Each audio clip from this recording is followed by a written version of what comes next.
Assalamualaikum warahmatullahi wabarakatuh.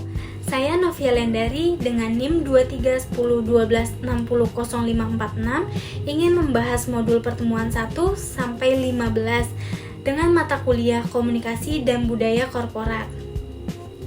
Oke, kita akan membahas modul yang pertama. Pada modul pertama ini, pembahasan difokuskan pada konsep dasar komunikasi korporat dan budaya korporat sebagai fondasi penting dalam pengelolaan organisasi modern.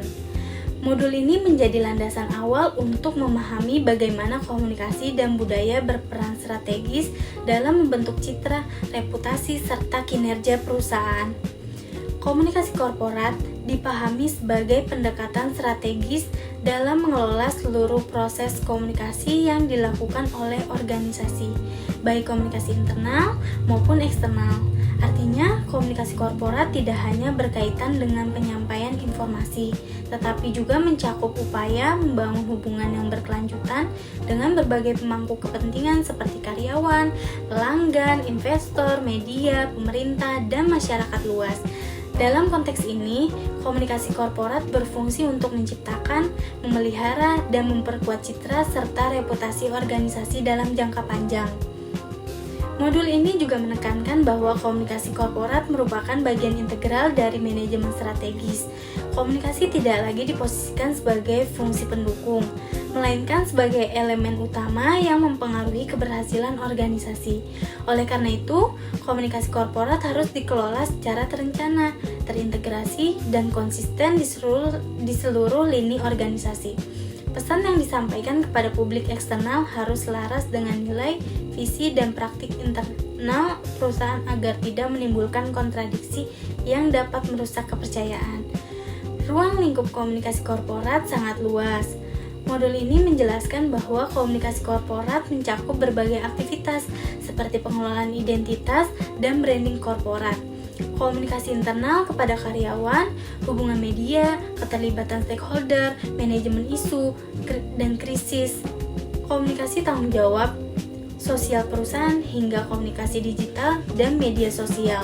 Seluruh aspek tersebut saling berkaitan dan harus dikelola secara terpadu agar komunikasi organisasi berjalan dengan efektif.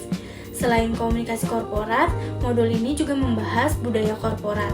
Budaya korporat dipahami sebagai sistem nilai, norma, keyakinan, simbol, dan pola interaksi yang berkembang dalam organisasi.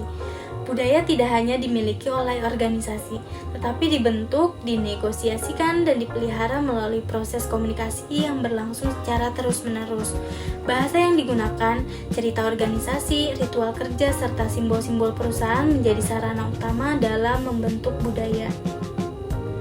Budaya korporat berperan penting juga dalam membentuk perilaku individu dan kelompok dalam organisasi. Budaya menentukan bagaimana karyawan berpikir, bersikap, berinteraksi, serta mengambil keputusan. Oleh karena itu, budaya korporat menjadi pondasi utama dalam membangun identitas organisasi dan mempengaruhi performa perusahaan secara keseluruhan. Modul ini menegaskan bahwa pemahaman terhadap komunikasi dan budaya korporat merupakan kunci untuk memahami dinamika organisasi modern. Oke, kita bahas modul yang kedua. Modul kedua membahas posisi komunikasi korporat dalam organisasi serta peran budaya korporat dalam membentuk identitas dan efektivitas perusahaan. Modul ini menekankan bahwa komunikasi dan budaya tidak dapat dipisahkan dari proses manajerial dan strategis organisasi. Komunikasi korporat diposisikan sebagai fungsi strategis yang berada dekat dengan manajemen puncak. Hal ini menunjukkan bahwa komunikasi korporat tidak hanya bertugas menyampaikan informasi atau mengelola media, tetapi juga terlibat dalam proses pengambilan keputusan yang mempengaruhi arah dan kebijakan organisasi.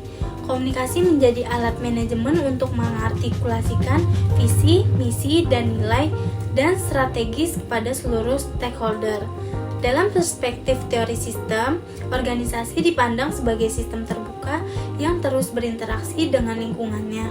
Komunikasi korporat berfungsi sebagai mekanisme pertukaran informasi antara organisasi dan lingkungan eksternal. Melalui komunikasi yang efektif, organisasi dapat menyesuaikan diri dengan perubahan sosial, ekonomi, dan teknologi yang terjadi di sekitarnya. Dengan demikian, komunikasi tidak hanya bersifat reaktif, tetapi juga proaktif dalam membentuk perspektif publik. Budaya korporat dalam modul ini dipahami sebagai elemen kunci dalam membentuk identitas perusahaan. Identitas tidak hanya ditentukan oleh logo atau slogan, tetapi tercermin dalam nilai-nilai yang dijalankan secara konsisten oleh organisasi. Budaya yang kuat menciptakan keselarasan antara nilai internal dan citra eksternal perusahaan. Ketika budaya organisasi ini dijalankan secara konsisten, maka identitas perusahaan akan terbentuk secara otentik. Modul ini juga menjelaskan fungsi budaya korporat bagi organisasi dan karyawan. Budaya berfungsi sebagai pedoman perilaku yang memberikan arah dalam bertindak dan mengambil keputusan. Selain itu, budaya juga menjadi sumber motivasi dan komitmen karyawan karena menciptakan rasa memiliki terhadap organisasi.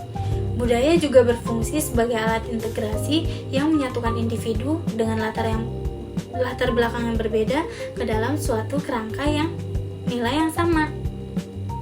Budaya korporat yang efektif ditandai oleh kejelasan nilai inti, konsisten penerapan, fleksibilitas terhadap perubahan, serta keterlibatan karyawan. Modul ini menekankan bahwa budaya bukan sekedar simbol atau slogan, melainkan kekuatan strategis yang mempengaruhi kinerja, reputasi, dan keberlanjutan organisasi dalam jangka panjang. Oke, kita lanjut pembahasan yang ketiga. Modul ketiga ini membahas teori-teori utama menjadi landasan dalam praktik komunikasi korporat. Teori komunikasi korporat berfungsi sebagai kerangka konseptual untuk memahami, merancang, dan mengevaluasi strategi komunikasi organisasi. Teori komunikasi korporat penting karena membantu organisasi memastikan bahwa setiap pesan yang disampaikan selaras dengan visi misi dan tujuan strategis perusahaan. Dengan berlandaskan teori, komunikasi dapat dirancang secara sistematis, konsisten, dan terukur. Modul ini menekankan bahwa teori bukan sekedar konsep abstrak, tetapi panduan praktis dalam pengambilan keputusan komunikasi. Salah satu teori yang dibahas dalam modul ini adalah teori sistem. Teori ini memandang organisasi sebagai sistem terbuka yang terdiri dari beberapa subsistem yang saling bergantung. Komunikasi berperan menjaga aliran informasi antar bagian agar organisasi dapat berfungsi secara efektif. Input dari lingkungan eksternal diolah melalui proses komunikasi yang menghasilkan output yang kemudian mendapatkan umpan balik untuk perbaikan berkelanjutan. Teori berikutnya adalah Relationship Management Theory atau teori hubungan. Teori ini menekankan bahwa keberhasilan organisasi sangat ditentukan oleh kualitas hubungan dengan stakeholder. Komunikasi harus bersifat dua arah, dialogis dan berorientasi pada pembangunan kepercayaan, keterbukaan, dan komitmen jangka panjang.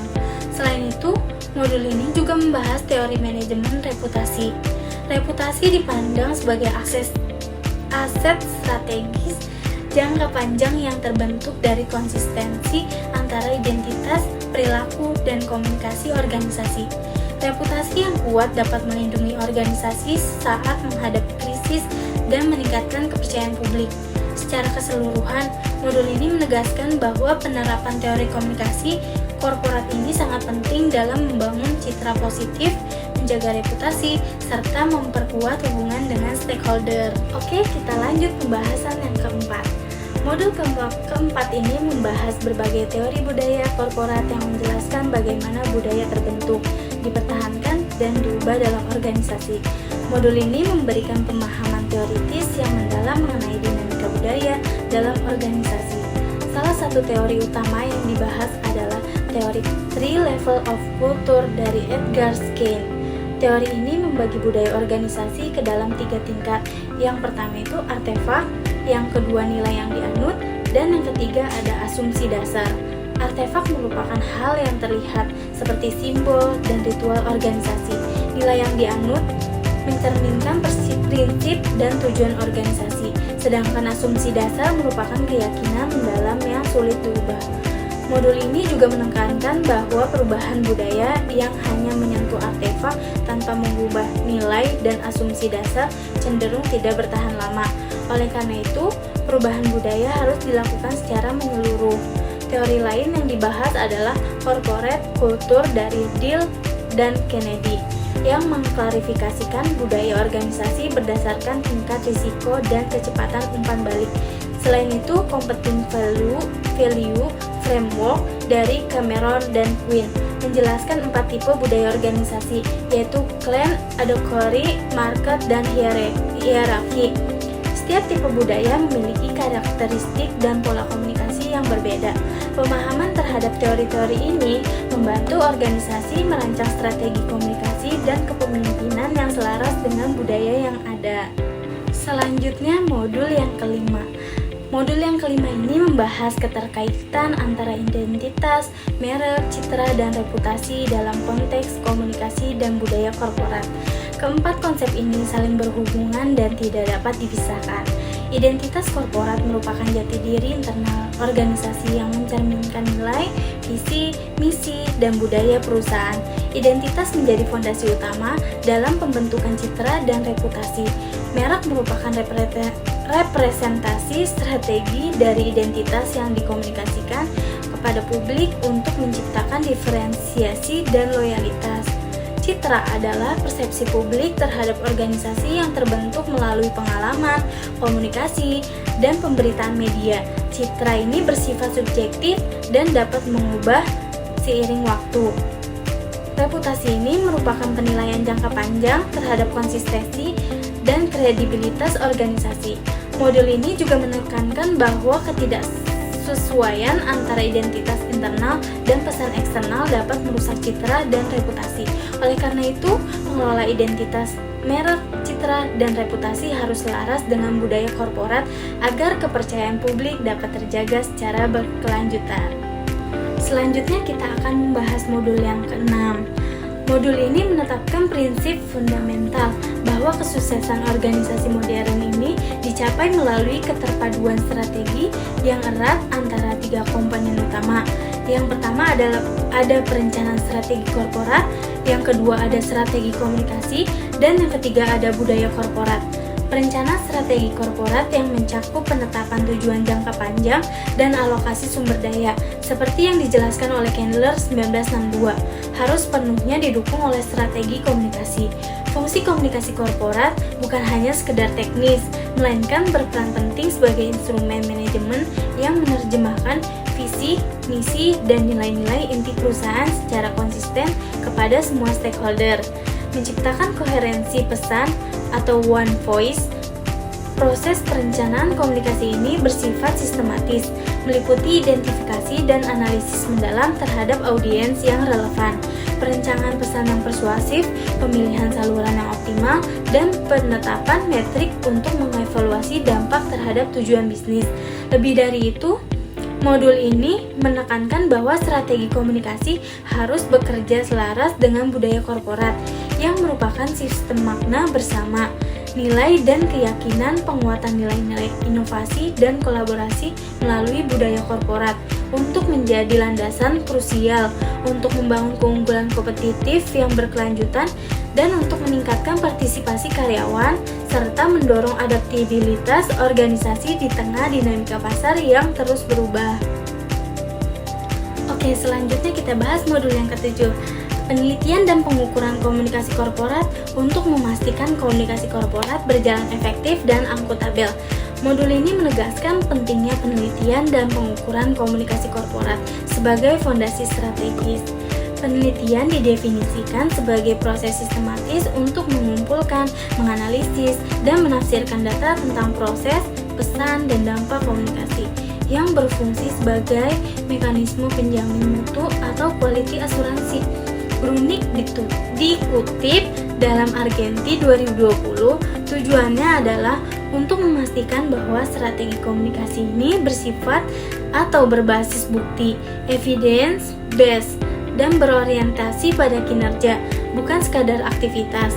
Akuntabilitas ini dicapai melalui kerangka 4. level pengukuran efektivitas atau full model. Yang pertama itu ada output, yaitu mengukur hasil teknis yang dapat dihitung, misalnya media monitoring. Yang kedua ada OTEK, yaitu mengukur pemahaman dan penerimaan pesan oleh audiens. Apakah pesan tersampaikan dan diterima? Yang ketiga ada outcome, yaitu mengukur perubahan sikap, intensi, atau perilaku nyata stakeholder. Misalnya, peningkatan kepercayaan atau perubahan perilaku karyawan. Dan yang paling strategis, yang keempat, yaitu impact, untuk mengukur kontribusi strategis komunikasi pada tujuan bisnis jangka panjang organisasi, seperti penguatan reputasi, peningkatan engagement, stakeholder, dan keberlanjutan. Dengan demikian, penelitian dan pengukuran menjadi alat vital untuk memvalidasi investasi komunikasi. Selanjutnya kita bahas modul yang ke-8, komunikasi korporat dan hubungan internal. Modul ini memperkuat pandangan hubungan internal adalah fondasi tak terpisahkan dari komunikasi korporat yang sukses, karena karyawan adalah audiens internal yang paling penting dan yang paling berpotensi menjadi duta merek. Komunikasi karyawan ini berfungsi sebagai urat nadi organisasi yang menjaga kesinambungan informasi, menyelaraskan tujuan individual dengan tujuan strategis perusahaan, serta secara langsung berkontribusi pada peningkatan produktivitas dan moral kerja atau engagement. Modul ini juga menyoroti perlunya pengelolaan hambatan komunikasi yang umum terjadi, seperti filtering atau penyaringan informasi dari bawah ke atas, dan selective attention, kecenderungan audiens hanya memperhatikan pesan yang relevan bagi mereka. Tantangan komunikasi internal di era kontemporer semakin kompleks, mencakup kebutuhan untuk menjembatani jurang komunikasi lintas antar generasi. Misalnya, baby boomers dengan Gen Z yang memiliki preferensi teknologi dan gaya kerja yang berbeda. Selain itu, di dalam organisasi yang multikultural, strategi komunikasi ini harus dirancang agar inklusif dan peka terhadap perbedaan budaya, guna meminimalkan potensi konflik dan mengoptimalkan kolaborasi. Digitalisasi, penggunaan Slack atau Teams, dan lain-lain juga menuntut perusahaan mengelola risiko informasi overload agar pesan-pesan penting tidak terlewatkan. Selanjutnya kita akan membahas modul yang ke-9, komunikasi korporat dan hubungan eksternal atau media relation. Dinamika bisnis global yang ditandai oleh digitalisasi dan perubahan gaya hidup konsumen ini telah memaksa sektor-sektor tradisional seperti retail, transportasi, dan perhotelan untuk bertransformasi. Misalnya, adopsi strategi omnichannel. Dalam menghadapi perubahan ini, media relation menjadi pilar penting komunikasi eksternal. Media relation ini adalah upaya strategis untuk membangun dan memelihara hubungan kerja yang baik dengan wartawan dan media massa. Tujuannya adalah untuk mendapatkan liputan yang positif, akurat, dan berimbang atau earned media yang kredibilitasnya jauh lebih tinggi daripada iklan. Kegiatan utama ini mencakup praktik klasik seperti penulisan dan distribusi press release, penyelenggaraan konferensi pers yang efektif, dan media tour. Namun modul ini menekankan adanya transformasi di era digital. Kecepatan respon menjadi kritis karena isu dapat menjadi krisis viral dalam hitungan menit di media sosial. Oleh karena itu, praktisi dituntut untuk mampu tidak hanya menjalin hubungan dengan media konvensional, tetapi juga menguasai pemantauan media digital yang memanfaatkan influencer sebagai bagian dari strategi komunikasi media modern ini. Selanjutnya kita bahas modul yang ke-10, komunikasi korporat dan hubungan eksternal. Modul ini memperluas fokus hubungan eksternal yang bertujuan membangun citra, reputasi, dan kepercayaan dengan beragam kepentingan di luar organisasi. Komunikasi korporat ini mengelola 3 pilar hubungan eksternal yang strategis. Yang pertama yaitu ada government relation atau GovRel yang berperan penting dalam memastikan kepatuhan regulasi, terlibat dalam upaya lobbying untuk mempengaruhi kebijakan publik yang relevan, dan membangun narasi positif di mata pemerintah. Yang kedua itu ada investor relation atau IR yang krusial bagi perusahaan publik, bertujuan menyediakan informasi finansial yang transparan, akurat, dan tepat waktu kepada pemegang saham, investor, dan analisis untuk menjaga kepercayaan pasar dan stabilitas harga saham. Yang ketiga ada community relation yang bertujuan untuk mendapatkan izin sosial untuk beroperasi atau social license to operate melalui program yang berkelanjutan dan memberikan manfaat nyata bagi komunitas lokal.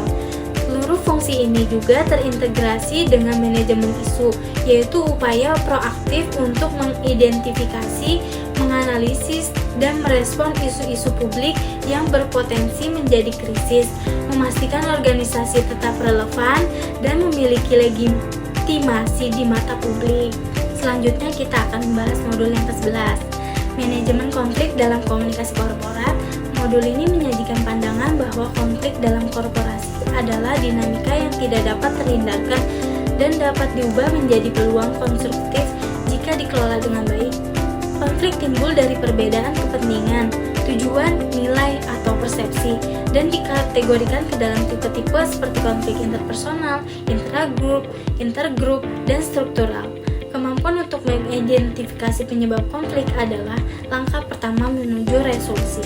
Strategi resolusi konflik dieksplorasi melalui model Thomas Gilman yang memetakan 5 gaya berdasarkan kombinasi ketegasan atau assertiveness dan kooperatif atau cooperativeness, competition, avoidance, accommodation, compromise, dan collaboration.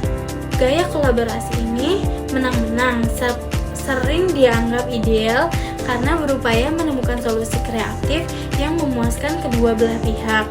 Dalam konteks ini, komunikasi korporat berperan sebagai alat utama mediasi dan negosiasi digunakan untuk memfasilitasi dialog yang terbuka, memastikan semua pihak merasa didengar, dan pencapaian shared meaning atau pemahaman bersama untuk mentransformasi konflik destruktif menjadi pendorong inovasi dan perbaikan sistem. Selanjutnya kita akan membahas modul yang ke-12, manajemen krisis dalam komunikasi korporat.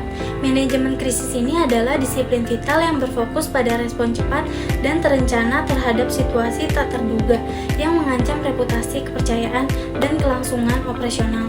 Krisis dapat bersumber dari internal, kesalahan manajemen atau produk, maupun eksternal seperti bencana alam, isu sosial. Modul ini menjelaskan tahapan krisis dari Finks model, prodromal atau pencegahan dan isu manajemen. Yang kedua ada acute atau puncak kerusakan, respon cepat sangat penting. Yang ketiga ada kronik, yaitu pemulihan citra dan janji tidak lanjut. Dan resolution, normalisasi. Komunikasi krisis ini harus memenuhi prinsip kecepatan, kejelasan, keakuratan, dan empati dengan fokus utama pada korban atau pihak yang terdampak. Secara teoritis, situational crisis communication theory atau SCCT digunakan untuk memilih strategi respon yang paling etis dan efektif, misalnya denial, apology, atau correctivity action, berdasarkan jenis krisis dan tingkat tanggung jawab yang dipersepsikan publik.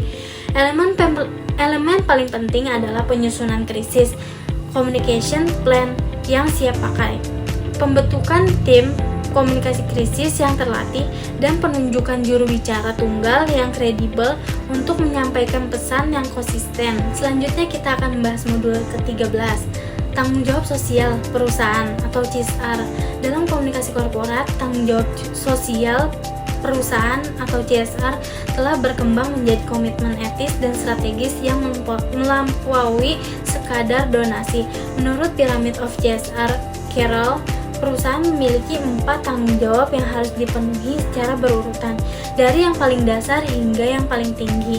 Yang pertama itu ada ekonomi atau laba. Yang kedua ada hukum kepatuhan, yang ketiga ada etis atau berperilaku adil, dan yang keempat ada filantropis atau kontribusi sukarela. Dalam komunikasi korporat, CSR adalah instrumen strategis untuk membangun citra positif, meningkatkan loyalitas, dan memperoleh sosial lisensi to operate. Modul ini juga menyoroti konsep yang lebih maju, yaitu Creating Shared Value atau CSV, dan Porter Kramer, di mana perusahaan menciptakan nilai ekonomi dengan cara juga menciptakan nilai bagi masyarakat. Menjadikan inisiatif sosial sebagai bagian integral dari strategi bisnis, peran komunikasi adalah mengartikulasikan inisiatif CSR ini secara transparan dan kredibel, menghindari greenwashing atau klaim palsu yang dapat merusak reputasi, serta memastikan stakeholder internal dan eksternal memahami dampak positif yang dihasilkan. Selanjutnya kita bahas modul yang ke-14, relasi antar komunikasi korporat dan budaya korporat. Modul ini secara khusus mengupas relasi timbal balik yang erat antar komunikasi korporat dan budaya organisasi. Budaya korporat didefinisikan sebagai sistem makna bersama yang unik akan nilai keyakinan dan perilaku yang menjadi identitas organisasi. Konsep ini dijelaskan melalui 3 tingkatan budaya SKIN. Yang pertama ada artefak yang terlihat, yang kedua ada nilai yang dinyatakan atau yang diucapkan, yang ketiga ada asumsi dasar atau keyakinan tak sadar yang paling mendalam. Komunikasi adalah proses membentuk, mempertahankan, dan mengartikulasikan budaya tersebut. Cara manajemen berkomunikasi yaitu terbuka, hierarkis, atau kolaboratif, secara langsung mencerminkan budaya yang berlaku. Strategi komunikasi yang efektif harus berfokus pada penciptaan koherensi atau keselarasan antara 3 elemen penting. Yang pertama ada identitas atau apa yang diyakini karyawan, yang kedua ada budaya atau cara organisasi bertindak, yang ketiga ada citra atau persepsi publik. Penyelesaian ketiga elemen ini yang dikelola melalui komunikasi adalah kunci fundamental untuk membangun dan mempertahankan reputasi korporat yang kuat dan berkelanjutan. Selanjutnya kita akan membahas modul yang terakhir, modul ke-15.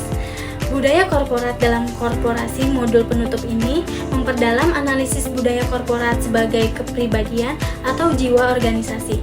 Budaya yang kuat memiliki kekuatan untuk memandu perilaku dan membedakan perusahaan.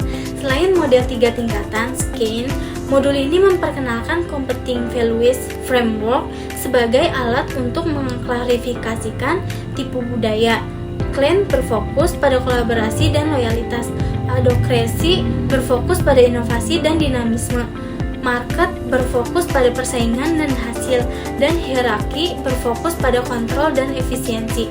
Proses internalisasi budaya adalah proses panjang yang dilakukan melalui bersosialisasi karyawan baru, penyebaran cerita atau mitos perusahaan, pelaksanaan ritual yang konsisten, dan penggunaan simbol atau bahasa yang unik. Pada akhirnya, modul ini menyimpulkan bahwa budaya yang kuat dan positif memiliki pengaruh langsung terhadap kinerja perusahaan, karena ia meningkatkan motivasi, memfasilitasi adaptasi terhadap perubahan, dan menjadi fondasi etika dan reputasi yang mendukung pencapaian tujuan strategis korporasi. Sekian pembahasan dari saya, kurang lebihnya mohon maaf. Wassalamualaikum warahmatullahi wabarakatuh.